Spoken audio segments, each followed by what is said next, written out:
je lis assidûment la Provence, et le 20 novembre 2025, mon attention a été attirée par l'article qui est intitulé « Judith Dosmont lance sa campagne ». Ah, je me suis dit, tiens, c'est intéressant, donc je lis l'article, et dans cet article, il est indiqué un certain nombre de choses, une commune jugée en voie de pulvérisation, j'en passe. Et surtout pour ce qui me concerne, il est indiqué notre première action sera de conduire un audit financier. Jusque-là, je suis bien en rade. Puisqu'il y a des élections, s'il y a une nouvelle équipe, la première des choses, il y aura une révision. Excusez-moi, monsieur Taloté, mais vous outrepassez, là, vous êtes... Ah, pas du tout. Pas du tout, madame. Attendez. Pas du tout. Vous allez me laisser terminer. Mais non, mais je vais tout expliquer. Ah non, je ne suis pas du tout... Là, à mon avis, vous allez un peu... Je vais dire exactement ce qui s'est passé, vous allez voir. Je dis exactement ce qui s'est passé, madame. Madame, vous n'avez pas la parole. Vous n'avez pas la parole, c'est moi qui l'ai. Monsieur le maire, j'ai bien la parole. Je vous remercie. Donc, je vais lire très précisément ce qui est écrit. Judith Dosmont pointe une dette colossale, doublée d'une dette cachée, qu'elle associe à l'entretien des bâtiments qui n'est pas réalisé. Je suis obligée de faire un petit commentaire, évidemment, puisque j'ai quand même subi une petite attaque de la part de M. Taloté. Je trouve sincèrement déplacé d'utiliser un article de presse lors de la présentation d'un rapport pour justifier, pour commenter en fait un article de presse. J'ai le droit de dire ce que je veux dans la presse. Si vous sentez visé, c'est pas mon problème.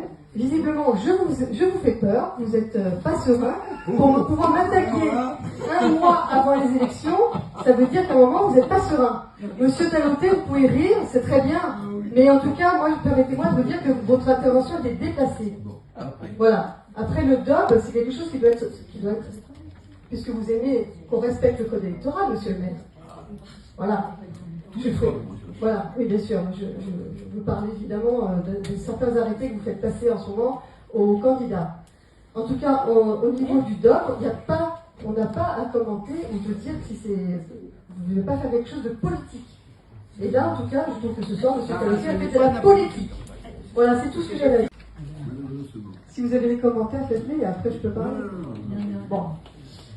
On nous demande donc ce soir de garantir pour un montant approximativement de 7 millions d'euros un emprunt. C'est une somme quand même considérable pour la commune. Pour en contrepartie, avoir un réservataire de 6 logements en LLI. LLI,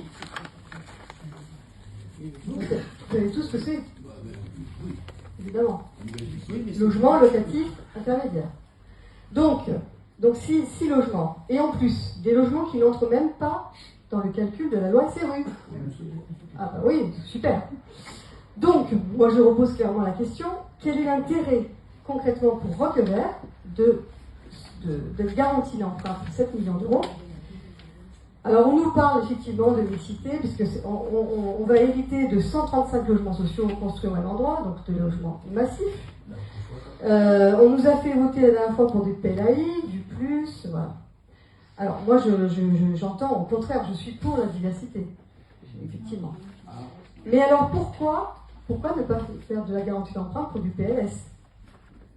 Voilà. Moi, je pense que ça aurait été plus intelligent de faire de répartition sur du logement et pas du LLI, parce que en fait on prend un risque financier pour un bénéfice extrêmement limité. Oui, monsieur le maire. Donc aujourd'hui on engage la commune pour 7 millions d'euros, pour 6 logements qui ne comptent même pas dans nos objectifs légaux et qui ne vont même pas rééquilibrer réellement l'offre de la loi SRU. Voilà. Donc pour ma part, je vois pas de stratégie, on n'optimise rien et on est responsable de rien. Voilà. Donc pour moi, je ne veux pas cautionner un montage aussi déséquilibré. Merci. Alors, on a bien évidemment un contingent réservataire qui nous est attribué et on le fait. Vous ne le votez pas, vous ne le votez pas. Moi où j'ai toujours été surpris, c'est qu'on ait pu vous confier la responsabilité de la DIL, de l'association de défense. Mais ça n'a rien à voir, la DIL, ça fait plusieurs fois que vous sortez la DIL, monsieur le maire. La DIL, ça ne donne pas des logements, la DIL, ça conseille Et dans pas les longtemps, particuliers. je pourrais m'en expliquer tout à fait. Ah, mais là, monsieur le maire, Avec regardez ce que ceux c'est que la qui DIL. nous ont nommés à ce niveau-là, comment on peut être à un moment donné présidente virtuelle de la DIL. Présidente virtuelle, mais attendez, vous ne pouvez pas continuer à dire des choses comme ça, Mais monsieur. Vous pouvez pas, en permanence faire de la diffamation. Vous savez Qu'est-ce pas que comment ça marche. Mais Donc, c'est vous, je vous invite à regarder ce que fait la DIL, parce que pour la DIL n'a jamais donné des logements. Non, non, mais je sais. Bon, je bah sais. alors, pourquoi Mais vous on nous sait parlez de la tout DIL comment ça marche le logement quand on est à la DIL, surtout quand on est président. Toujours est-il que nous, c'est notre Voilà. politique, si vous voulez.